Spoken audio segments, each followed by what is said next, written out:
Shirley Temple signed her first contract with 20th Century Fox in 1933. She was 3 years old. Her mother signed it for her. That was legal. That was standard. That was Hollywood. By the time Shirley Temple was 6, she was the #1 box office draw in the United States, not among child actors, not among actresses, in the entire industry. She outgrossed Clark Gable. She outgrossed Cary Grant.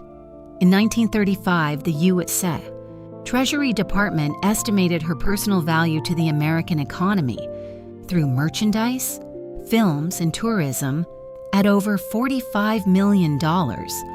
Fox paid her mother $150 a week, not Shirley, her mother. This is a story about 3 children, 3 of the most famous names in the history of Hollywood, names you grew up with, names your parents knew. Shirley Temple, Mickey Rooney, Judy Garland, and what the industry that made them famous did to them before any of them were old enough to understand what was being done. Not rumor, not allegation, documented, witnessed, in some cases, the subject of federal legislation, because what Hollywood did to its child stars was eventually so egregious, so undeniable, so thoroughly on the record that the state of California had to pass a law to stop it. The studios called it stardom. The law called it exploitation. The children called it their life, because they didn't know any different. Before we talk about these 3 children specifically, you need to understand the environment they were placed in. Hollywood in the 1930s and 1940s did not have child labor laws that applied to the film industry, not in any meaningful sense. The studios had lobbied successfully, repeatedly, to exempt film production from the regulations that governed other industries. A 12-year-old could not legally work in a factory for 16 hours a day, but on a studio lot, with a signed contract and a parent's permission, it was entirely legal. The studios operated on a simple calculation. A child performer had a shelf life. The window between adorable and too old was narrow, sometimes as short as 2 or 3 years. The studios understood this. Their response was not to treat the child gently during that window. Their response was to extract everything possible before the window closed. 6-day weeks, 12, 14, 16-hour shooting days. No mandatory schooling hours. Tutors were brought to the set and worked around the production schedule. Not the other way around. No limit on consecutive shooting days. No guaranteed breaks. And always, underneath it all, the parents. This is the detail that gets complicated and uncomfortable and important. In almost every case of documented child exploitation in Golden Age Hollywood, a parent was present. A parent had signed the contract. A parent was receiving the salary. And a parent, for reasons that ranged from genuine poverty and desperation to outright greed, made the calculation that their child's well-being was a secondary consideration. The studios knew this. They counted on it. They structured contracts specifically to ensure that the parent's financial interest was tied to the child's continued performance. You don't rock the boat when the boat is paying your mortgage. 3 families, 3 children, 3 different versions of the same story. If you grew up in the 1930s or watched those films as a child yourself, you know that scene. Everybody knows that scene. The ringlets, the dimples, the voice that somehow managed to be simultaneously childlike and technically perfect. What you probably didn't know, what Fox worked very hard to make sure nobody knew, was what was happening when the cameras weren't rolling. Shirley Temple was discovered, in the loosest sense of that word, by a dance teacher named Charles Lamont in 1931. She was 3 years old. Her mother, Gertrude Temple, had been taking her to dance classes since she could walk. Gertrude had wanted to be a performer herself and had transferred that ambition, with considerable force, onto her daughter. By the time Fox signed Shirley in 1933, the studio had a precise formula for managing child performers. Keep the parent financially dependent. Keep the child working. Keep the public image relentlessly cheerful. And above all, keep the reality of the child's working conditions completely invisible. The reality was this. Shirley Temple's standard shooting day began at 5 a.m. Hair and makeup, the curls alone took 2 hours. 56 ringlets set every morning with a curling iron, then rehearsal, then filming, then looping, re-recording dialogue, then stills for publicity, then fan mail. She was required to sign photographs. She was 6 years old. Fox's publicity department constructed an elaborate fiction around her childhood. Fan magazines ran stories about her happy home life, her normal friends, her love of dolls. Almost none of it was true. Shirley Temple later wrote in her 1988 memoir, Child Star, one of the most quietly devastating memoirs ever published by a Hollywood figure, that she had almost no normal childhood friendships. Her social world was the studio. Her relationships were with adult coworkers. Her play was rehearsal. She wrote, "I stopped believing in Santa Claus when I was 6. Mother took me to see him in a department store, and he asked for my autograph. 6 years old, and already so famous that Santa Claus wanted her signature.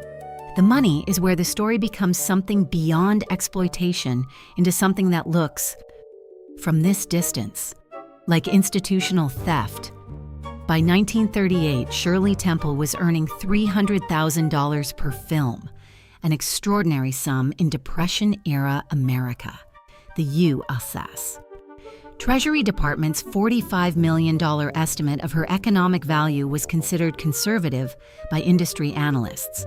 Her parents received her salary, her mother managed it. The studio took its percentage. By the time Shirley Temple was an adult and had legal control of her own finances, the money was largely gone. Years of mismanagement, her mother's spending, and a trust structure that had been set up, ostensibly to protect her, in ways that primarily protected other people's access to her earnings. In Child Star, she wrote about discovering the financial reality of her childhood with a matter-of-factness that is more devastating than anger would be. All that money, all those years, and at the end, what was left wasn't much. What was left wasn't much. The studio knew. Fox's own financial records, examined by Shirley's father in the 1940s, showed systematic discrepancies in how her earnings had been accounted for. Nothing was ever pursued legally. The Temple family did not have the resources or the industry access to challenge 20th Century Fox in court. There is one more thing about Shirley Temple's time at Fox that her memoir addresses with careful, controlled language. The kind of language that tells you the writer chose every word deliberately. She describes, in Child Star, an incident in 1937. She was 9 years old. She was called into the office of a senior producer at Fox, a man whose name she gives, Arthur Ungar, though some accounts have disputed the identification. He exposed himself to her. She was 9. She writes that she laughed, out of shock, out of confusion, out of the performer's instinct to manage an uncomfortable situation that had been drilled into her since she was 3. She left the office. She told no one. Because who was she going to tell? Her mother, whose salary came from the studio itself. She was 9 years old. She was the most famous child in the world, and she had no one to tell. Shirley Temple's Fox contract was not renewed when she turned 12. The studio sent a letter. No phone call, no conversation, a letter. The most valuable child performer in the history of the American film industry was let go by mail. She was 12 years old. She rebuilt her life, eventually married well, entered politics, became U.S. ambassador to Ghana and later to Czechoslovakia. By any external measure, a remarkable life. But she had been put to work at 3. She had been a global economic engine by 6. She'd been discarded by 12. And the money that engine had generated for Fox, for her mother, for the merchandise empire that bore her face, was largely gone before she was old enough to ask where it went. That is not a fairy tale. That is a business model. If Shirley Temple was Hollywood's golden child, Mickey Rooney was its engine. Between 1939 and 1941, 3 consecutive years, Mickey Rooney was the #1 box office star in America. Not the #1 child star, the #1 star. Full stop. He outgrossed every adult in the industry. He was 19 years old. And MGM was paying him less per week than it paid his on-set tutors. Joseph Ewell Jr. Mickey Rooney had been performing since he was 17 months old. His father was a vaudeville performer. His mother carried him on stage as a prop before he could walk. By the time he was 7, he had his own vaudeville act. By the time he was 12, he was under contract to MGM. MGM in the 1930s operated on a strict hierarchy of value. Adult male stars at the top, adult female stars below them, and child performers, regardless of box office performance, at the bottom of the salary structure. Because the studio had discovered that children could not negotiate. Their parents could, theoretically, but parents who were financially dependent on the studio's salary rarely pushed hard. Mickey Rooney's mother, Nell Carter, negotiated his MGM contract. She was not a sophisticated negotiator. She was a former vaudeville performer who had been managing her son's career since he was a toddler and who understood, instinctively, that the studio's offer was take it or leave it. She took it. The terms, $50 a week when he signed in 1934. Incremental raises built into the contract over 7 years. By 1939, when Mickey Rooney was the biggest star in Hollywood, he was earning $500 a week under his original contract structure. That same year, MGM's gross revenue from Mickey Rooney films was over $15 million. $500 a week, $15 million for the studio. The math does not require explanation. The working conditions were what you would expect from a studio that was simultaneously generating $15 million from a performer and paying him $500 a week. Mickey Rooney later described his MGM years with a directness that took decades to arrive at. In his 1991 autobiography, Life is Too Short, he wrote, "At MGM, I was property, not a person. Property. The difference is that property doesn't get to complain. Property doesn't get to complain. The shooting schedules were brutal. The Andy Hardy series, the franchise that made Rooney the biggest star in the world, produced a new film roughly every 4 months. Each one required months of pre-production, filming, and promotion. There was no off-season, there was no summer vacation, there was no such thing as a day off that wasn't scheduled into the production calendar. And then there were the pills. Mickey Rooney was among the first to publicly confirm in specific detail what MGM studio doctors were administering to their performers. He described it in interviews and in his memoir with clinical precision. Amphetamines to get through the shooting day, barbiturates to sleep, amphetamines to wake. Repeat, he said. They had us working days and nights on end. They'd give us pep pills to keep us on our feet long after we should have dropped from exhaustion. Then they'd take us to the studio hospital and knock us cold with sleeping pills. Then after 4 hours, they'd wake us up and give us the pep pills again. This went on week after week. Week after week. He was a teenager. When Mickey Rooney turned 21 and gained legal control of his finances, he discovered what Shirley Temple had discovered and what Judy Garland would discover. The money was gone. His mother had spent it. The trust structures that were supposed to protect his earnings had been set up in ways that made them accessible to everyone except him. He spent much of his adult life in financial difficulty, filing for bankruptcy at least once, working constantly, never quite catching up to the debt that had accumulated in his name while he was a minor. He married 8 times. He spoke in later years about the emotional consequences of a childhood in which his entire identity had been constructed by a studio. His relationships had been managed for publicity value, and his own feelings about any of it had been systematically irrelevant. He said, In a 2013 testimony before the U.S. Senate Special Committee on Aging, still working at 92, still trying to reform the laws that had failed him, he said, "I was told what to do, where to go, what to say, and who to be. All my life, I was told who to be. All my life, I was told who to be." He was 92 years old, testifying before the U.S. Senate. And he was still describing what MGM had built into him when he was 12. Mickey Rooney died in 2014. He was 93 years old. He had been working, actively working, until weeks before his death. Not because he loved it, because he needed the money. The studio that had generated $15 million from his face in a single year paid him $500 a week. The money was gone before he was old enough to count it. He spent 70 years trying to earn it back. There is no voice in the history of American popular music quite like Judy Garland's. Not technically, though technically it was extraordinary. Something else. A quality that music critics have spent 80 years trying to name and haven't quite managed.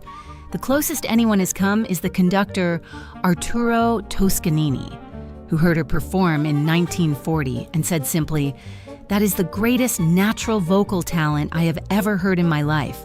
The greatest natural vocal talent, MGM heard it at 13 and put it on a schedule."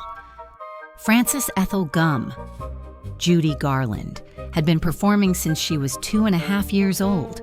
Her mother, Ethel, had been managing her career with a focused intensity that people who knew the family described consistently as something beyond ambition. According to biographer Gerald Clark, whose Get Happy drew directly on Garland's own partial memoir, Ethel had been giving Judy stimulants to get through long performances since before she was 10. The dependency that eventually killed her was already being built in childhood, before MGM ever saw her, but MGM industrialized it.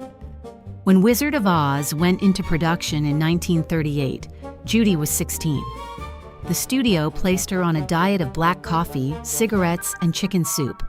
The MGM commissary had standing instructions. If Garland ordered a real meal, serve her coffee and soup instead.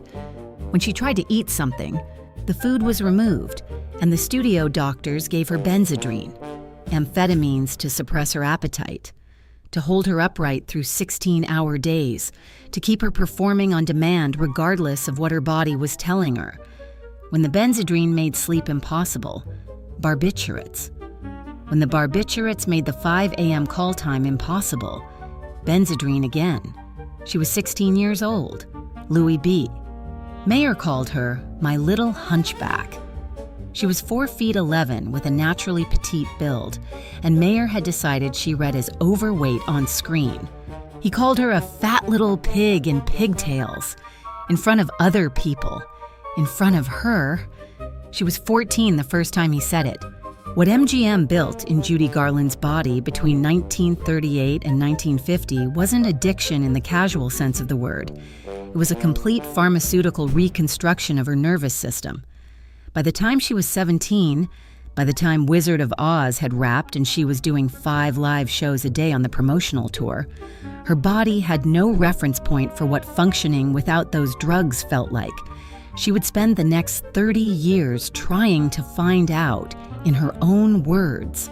From a 1967 interview, it was a 6-day work week at MGM for 14 years, with 18 and 24-hour shooting sessions and a very public life devoid of normal friendships. No normal friendships, because the studio sent monitors and chaperones whose job was to report back. Because every relationship Judy Garland had was conducted under observation. Because she was not a person with a private life. She was property with a public image. She had her first suicide attempt at 26. MGM's response was to hospitalize their asset long enough to stabilize it, then call it back to work. In 1950, after years of missed calls and delayed productions, the studio fired her. The official statement cited her unreliability. What the statement did not cite The unreliability was a direct consequence of the pharmaceutical regimen the studio's own doctors had been running since she was a teenager. MGM created the condition, filed her for having it. 28 years old, 31 films made, she rebuilt herself. The Carnegie Hall concert in 1961, still considered by music critics the single greatest live performance ever recorded, was not a final farewell. It was a working artist at the absolute peak of her technical powers. She gave everything that night, everything. But the foundation had been compromised since 1938. A 16-year-old girl had been handed her first amphetamine by a studio doctor paid by MGM, and nothing that came after, not Carnegie Hall, not 5 marriages, not the sheer extraordinary force of her talent, could fully undo what that first prescription had started. Judy Garland died in London on June 22, 1969, 47 years old. The coroner, Gavin Thurston, wrote, "This is a clear picture of someone who had been habituated to barbiturates in the form of Seconal for a very long period of time, habituated since childhood. The same class of drug, the same family of chemicals that a studio doctor had first placed in her hands when she was a teenager, 31 years later. In 1938, the same year MGM put a 16-year-old Judy Garland on her first amphetamine prescription, the state of California began drafting what would become the Coogan Law. The law was named after Jackie Tijuan, Saki T. Coogan. He'd been Hollywood's first great child star, the boy who appeared opposite Charlie Chaplin in The Kid in 1921. He had earned, by conservative estimates, $4 million by the time he was in his mid-teens. When he turned 21 and asked his mother and stepfather to account for those earnings, he discovered there was almost nothing left. Legally, at the time, there was nothing he could do. Parents had complete legal control of their minor children's earnings. The money was theirs to spend. Coogan sued anyway.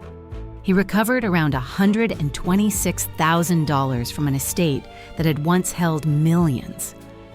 The rest was gone, spent on furs, jewelry, cars, and a lifestyle his mother and stepfather had built on the earnings of a child.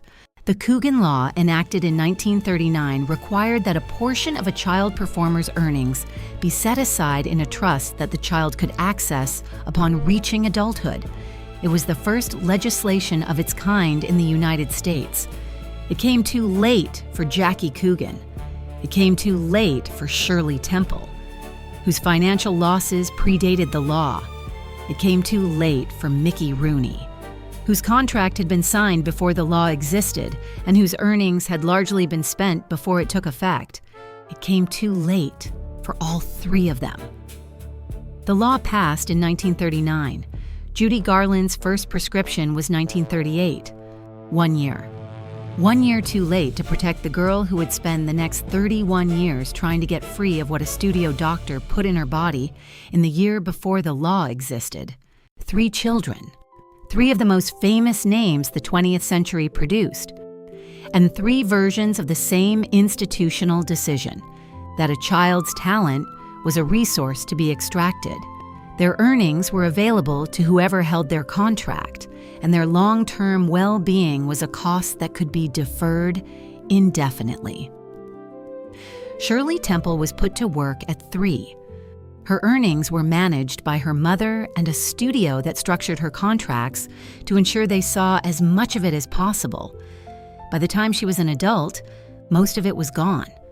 The producer who exposed himself to her when she was 9 faced no consequences. Fox sent her a letter when she turned 12. Mickey Rooney was the #1 box office star in America for 3 consecutive years. MGM paid him $500 a week.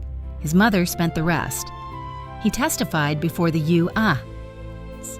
Senate at 92 about what had been done to him. He was still working at 93 because he needed the money. Judy Garland was handed her first amphetamine prescription at 16 by a doctor whose salary came from MGM. She spent the next 31 years trying to survive what that prescription started. The coroner, who examined her body in 1969, found evidence of dependency that had begun in childhood. The people who made these decisions, the studio executives, the doctors, the parents who signed the contracts and spent the money, most of them lived long lives and died with their reputations intact. The Coogan Law protected the children who came after. It did not reach back. You grew up watching these three: Shirley Temple's dimples, Mickey Rooney's energy, Judy Garland's voice. That voice. The one Toscanini called the greatest natural talent he had ever heard. You loved them. Generations loved them. And what you were never told, though, what the studios spent considerable effort ensuring you never found out, was what it cost those children to give you that. Shirley Temple was not a happy child performing for the joy of it. Mickey Rooney was not a natural entertainer who couldn't help himself. Judy Garland was not a troubled woman who destroyed herself. They were children, working in an industry with no rules to protect them, managed by adults whose financial interests were tied to their continued performance, and processed efficiently, profitably, completely by a system that understood exactly what it was doing and did it anyway. That system produced some of the greatest entertainment the 20th century ever saw. It also produced 3 children who never fully recovered from their childhoods. You deserve to know that. They deserve better than what they got.